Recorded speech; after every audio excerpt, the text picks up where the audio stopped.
Mereka bilang ini Rp1.000. Ya kan? Tapi makin lama di dalam isi riba, Rp1.000 yang dulu bisa dipakai untuk membeli 50 kg emas pada tahun 46, ketika pertama kali diberikan rupiah, hari ini diberikan tukang parkir pun tidak mau. Maka mereka ganti gambarnya dengan Soekarno-Hatta, nolnya ditambah 2, menjadi 100.000. Yang 99.000 dari mana? Ya kan? 99.000 dari mana? Dan kalau ini kita belah 2, dibelah 4, mau saya kasih 4 mahasiswa. Kemana samannya tadi itu nilainya? Ya, ini seperti sihirnya Fir'aun yang menjadikan tali sebagai ular. Nah, orang Amerika bilang, pedagang Amerika, saya juga punya kertas sendiri, namanya greenback. Tapi kertas saya punya 10.000 kali lipat dari kertas saudara. Jadi kalau Bapak Ibu sekalian, adik-adik pergi ke Washington sana, ke New York, bawa uang 100.000. Belum tentu mahasiswa punya uang 100.000 kan? Harus bekerja 2 hari untuk mendapatkan uang 100.000. Pergi ke Washington, saya mau beli Coca-Cola 1 botol. Apa mereka bilang? Apa mereka bilang? Ini kertas funny. This is funny paper. Gak laku. Tapi siapapun datang ke Ternate dengan $100, you punya cengkeh, berikan pada saya. Saya mau beli, you punya Coca-Cola, tapi saya minta 1 truk. Apa yang kita lakukan? Kita berikan Coca-Cola 1 truk, karena mereka bilang, mereka bisa yakinkan kita, selembar kertas mereka 10.000 kali lipat dari lembar kertas kita. Dan mereka bilang, kita punya kertas tidak laku, mereka punya kertas laku di seluruh dunia. Betul nggak? Dengan cara itulah seluruh cengkeh Ternate habis. Pala Ternate habis. Seluruh kekayaan Ternate habis, hanya diganti dengan byte komputer. Dengan cara itulah kemiskinan dan pemiskinan dilakukan oleh para bankir. Jadi banking is crime. And bankers are the criminal. Dengan sihir ini. Ya. Nah, dan ini baru satu fase. Saya minta satu tahap lagi untuk menjelaskan dengan uang kertas yang sudah merupakan kezoliman ini, ya, itu menjadi berlipat ganda zolimnya melalui banking system, di mana ini digelembungkan. Kalau tidak ada bank, kalau saya punya uang 100.000 dipinjam oleh Ustadz Nur, maka uang saya habis. Saya akan memiliki kembali kalau dikembalikan. Tapi dengan banking system, kalau uang ini saya hutangkan, dia beranak pinak. 20 kali lipat. Uang 100 miliar, kalau ditaruh di bank, maka bank detik itu mencatatkan dalam bukunya punya uang 100 miliar. Betul nggak? Dan itu dilegalisir oleh pemerintah. Bahwa you boleh mengakui itu sebagai milikmu. Dan bagi bank, uang titipan ini liability. Maka dia harus sewakan. Dia harus pinjamkan dengan bunga kepada orang yang mau beli rumah tidak bisa beli rumah, mau beli mobil tidak bisa beli mobil. Jangan khawatir, saya beri kredit. Tapi harus tahan 10% untuk cadangan. Ya kan? Dan semua orang dibikin miskin. Misi pokok bank adalah membuat semua orang miskin supaya tidak mampu membeli apapun kecuali berhutang melalui bank. Maka ketika 100 miliar ini diterima bank, maka dia bisa mengutar itu 20 kali. Dengan bunga katakanlah 10%. Maka dia akan mendapatkan dari bunganya saja 180 miliar. Jadi kalau bank bilang saya ngasih bunga hanya 10%, dia akan dapatkan 200%. Dan dari pokoknya yang dia putar itu, maka dia akan dapatkan 20 kali 90 miliar. Coba lihat. Maka terciptalah uang 1,9 triliun, hampir 2.000 triliun. Padahal uangnya berapa tadi? 200 miliar. Yang 1,8 triliun dari mana? Angin, sihir, tidak ada. Itu sebabnya setiap bank dijaga oleh satpam, supaya mengesankan bahwa di bank ada uang. Tidak ada uang di bank. Itu kenapa setiap pegawai bank pakai jas, pakai dasi, supaya orang yakin bahwa uangnya dijaga dengan baik, karena di situ tidak ada uang. Dan itu sepenuhnya pengelabuan. Jadi bank itu adalah arisan berantai. Kalau kita datang mengambil uang, tapi orang bisa bilang, tapi kalau saya ngambil uang di bank kok ada? Uang siapa yang diberikan? Uang Anda sudah nggak ada. Jadi orang percaya bahwa bank adalah tempat yang paling aman menyimpan uang. Bank adalah tempat paling tidak aman menyimpan uang. Belum Anda keluar dari pintu bank, uang Anda sudah nggak ada. Membuktikannya gampang. Datang pada hari yang sama, minta saya mau ambil uang saya hari ini. Potong telinga saya kalau Anda dapat uang, kecuali 10% dari nasabah. Bisa dipahami? Ya. Uangnya tidak ada. Itu. Nah, tapi yang perlu dipahami adalah akibatnya. Kalau kita tadi punya uang 100.000, di sini ada satu handphone, maka berapa harga handphone ini? Ceteris paribus kata ekonom. Maka harga handphone ini ada 100.000, ya kan? Tapi ketika ini digelembungkan menjadi 2 juta, sementara sumber daya alamnya tetap, berapa harga handphone ini? Menjadi 2 juta. Dan itu mereka bilang inflasi. Jadi inflasi adalah kebohongan. Lihat ya, dulu ketika Republik Indonesia didirikan, uang yang pertama dicetak adalah 1 sen, paling besar 100 rupiah, 600 rupiah. Uang 1000 pernah didesain tapi tidak dicetak karena terlalu besar. Karena dengan 1000 Anda sudah dapat beli emas setengah kilo.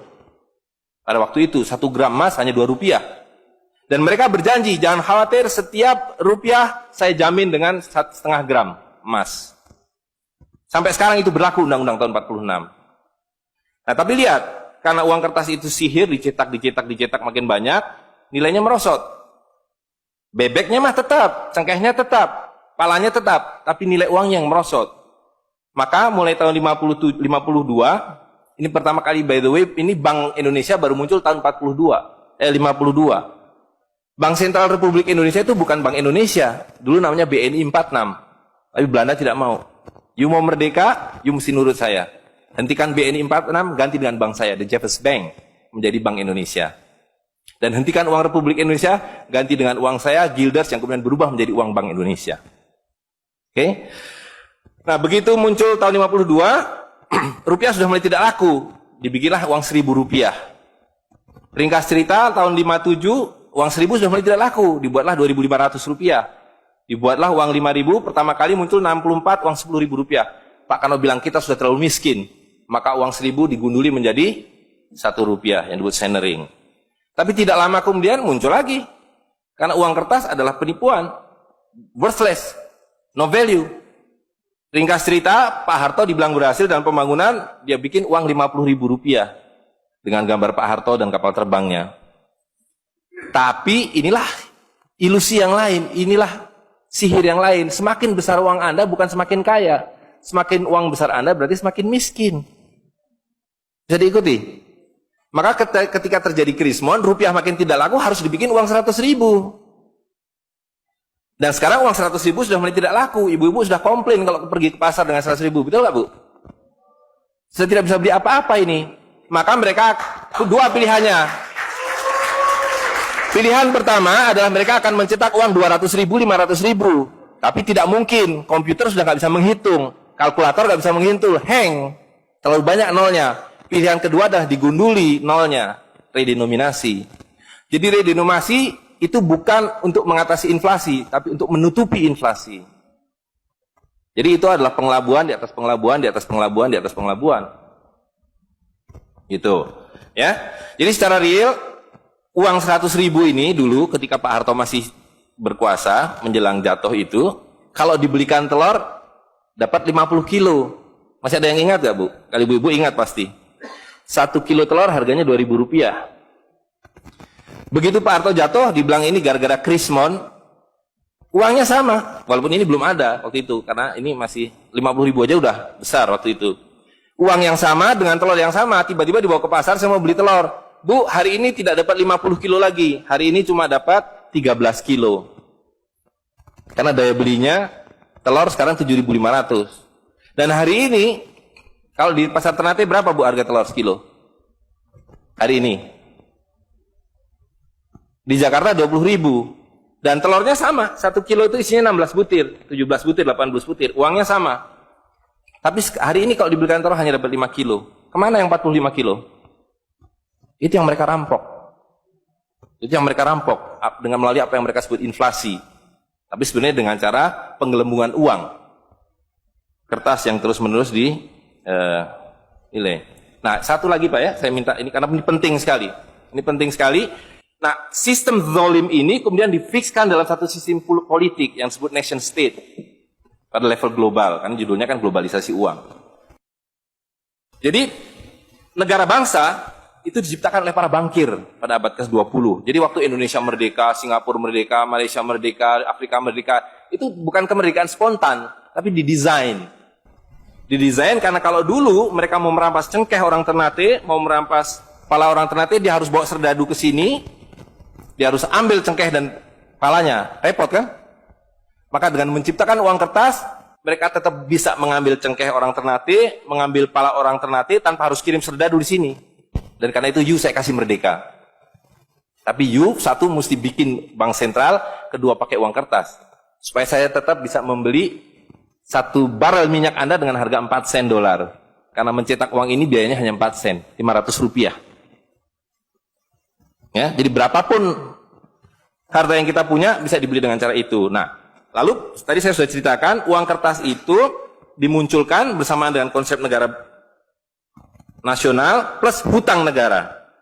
Boleh merdeka tapi miskin. Rakyat penyakitan, rakyatmu bodoh. Tapi jangan khawatir, saya punya uang. Sekolahkan rakyatmu, bikin pembangunan, saya kasih hutang. Ya kan? Nah, jadi tugas pemerintah itu, republik, adalah satu, mengambil hutang dari bank, menghabiskan utang itu melalui apa yang disebut APBN.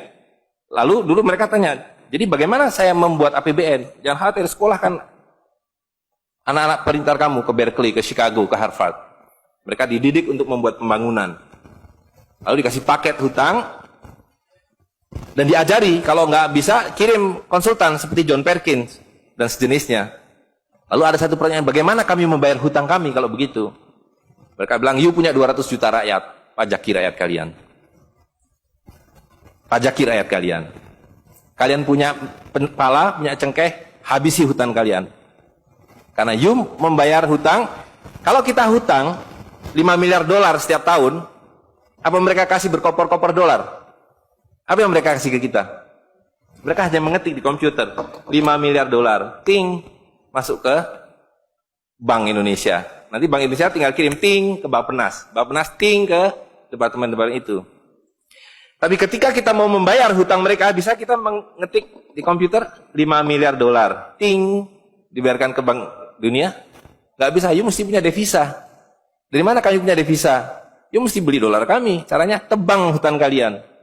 Habisi boksit kalian, habisi mineral kalian, betul nggak? Nah, jadi itulah yang terjadi di dalam sistem Fir'aun sekarang ini, bahwa pemerintah itu didesain hanya untuk mengambil hutang dari bank, menghabiskan melalui APBN dan proyek, kemudian memajaki rakyat. Karena itu pajak semakin hari semakin tinggi, semakin banyak, semakin tinggi, semakin banyak, gitu. Nah, jadi kalau digambarkan seperti ini, ya kan? Wilayah domestik nasional itu adalah demokrasi, supaya kalau 5 tahun harus ganti. Kalau ada presiden, ada perdana menteri yang tidak nurut pada para bankir, out.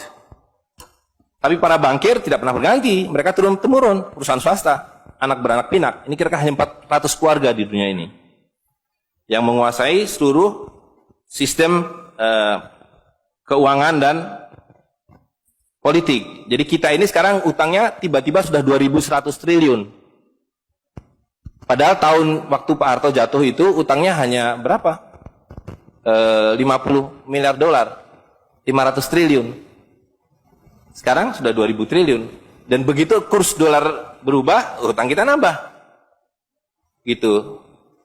Dan BI tidak pernah memenuhi janjinya. Karena tugas pokok BI adalah menjaga stabilitas kurs. Tidak pernah bisa.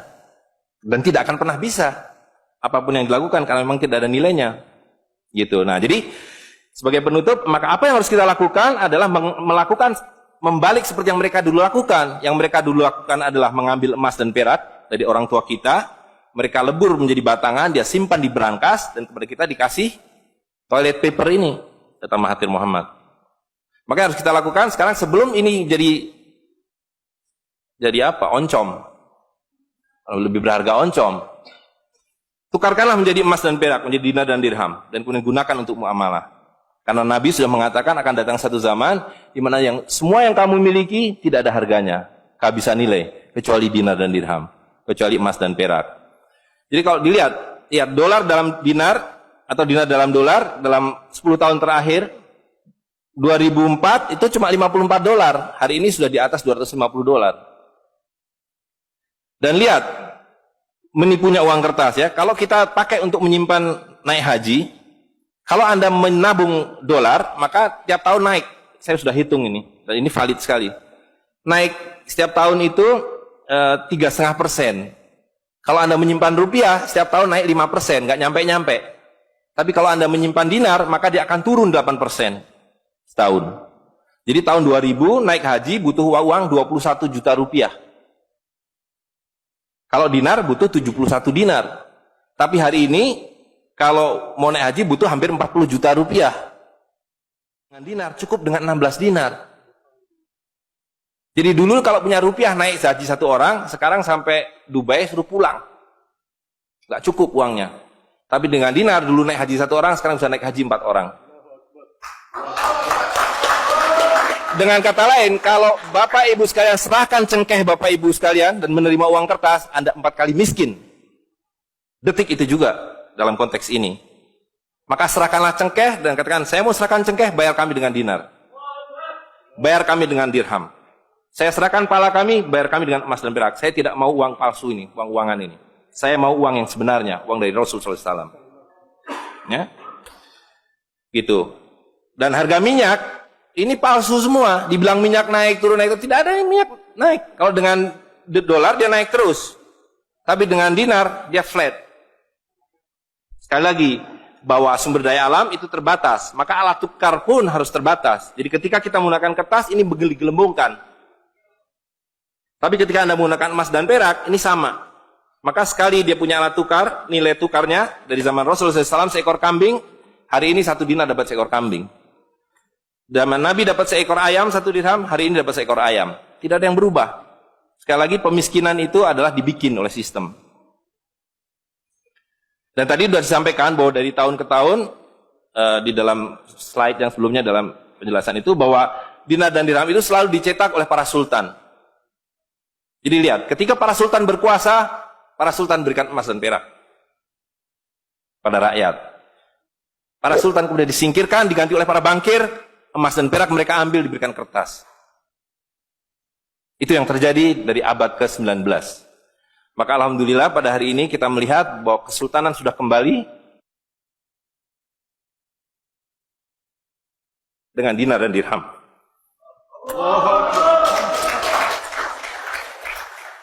Dan ini adalah awal berakhirnya sistem riba. Ini adalah awal dari janji Allah SWT, yamhaqu riba wa yurbi sodakotan. Aku suburkan sedekah dan aku hancurkan riba. Kehancuran riba ditandai dengan seperti apa yang dikatakan Nabi, kehancuran mata uang kertas. Suka atau tidak suka, terima atau tidak terima, ini adalah awal kehancuran. Dan karena itu yang harus kita lakukan adalah supaya kita tidak ikut hancur di dalamnya, kita songsong kembalinya dinar dan dirham. Dan itu berarti kembalinya sultania. Dan Ternate adalah awal dari kembalinya dinar dan dirham dan sultania bersama dengan Kesultanan Cirebon, bersama dengan Kesultanan di Sulu. Jadi sekarang sudah ada 3 sultan yang mencetak kembali dinar dan dirham. Dan ini akan mengawali kembalinya dinar dan dirham di seluruh dunia.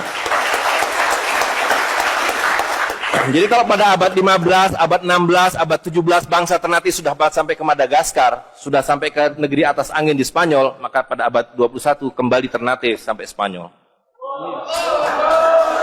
Ternate sudah kembali sampai Afrika Selatan, sudah sampai Eropa melalui dinar dan dirham yang berlaku di seluruh dunia. Orang Amerika tidak bisa mengatakan emas saya 5 kali lipat dari emas saudara, tidak bisa. Emas kami dari Ternate sama harganya dengan emas kalian. You 1 dinar, kami 1 dinar. You 1 dirham, kami 1 dirham. Itulah keadilan. Ya. Jadi karena itu Bapak Ibu sekalian, yang terakhir sekali saya ingin sampaikan, dinar dan dirham yang kita bicarakan ini tidak ada artinya kalau berhenti hanya di dalam ruangan ini. Dinar dan dirham harus segera berkemerincing di kota Ternate. Dan Anda semua yang harus memulainya. Tadi 2 orang sudah menyatakan diri sebagai relawan Jawara, jaringan wirausahawan dan pengguna dinar dirham Nusantara. Maka dalam waktu sebentar, insya Allah di Ternate, dari 2 orang ini akan menjadi 2.000 orang yang menggunakan dinar dan dirham. Ya, dari 2.000 akan menjadi 200.000. Seluruh penduduk Ternate menggunakan dinar dan dirham. Dan Kanjeng Sultan dari beberapa waktu yang lalu sudah mulai membagikan zakat dalam dirham. Jadi di Ternate itu sekurangnya sudah ada 1.000 orang memiliki koin dirham yang dibagikan oleh Sultan. Dan itu adalah awal. Ini baru awal dari kembalinya Islam dan berakhirnya kedzaliman. Jadi sekali lagi Bapak Ibu sekalian, marilah segera ya ular-ular Fir'aun itu kita akhiri dengan cara yang sangat mudah, yaitu kita mentaati perintah Allah SWT. Allah SWT mengatakan wa halalul bai' wa harramar riba. Aku halalkan berdagang dan aku haramkan riba. Dan uang kertas adalah riba par excellence. Di dalam uang kertas ini ada 2 riba sekaligus. Ya, jadi saya kira itu saja. Saya mohon maaf mengambil waktu agak terlalu banyak, tapi ini penting karena supaya clear semuanya. Ya, karena ini baru pertama kali dibicarakan di Ternate. Demikian, assalamualaikum warahmatullahi wabarakatuh.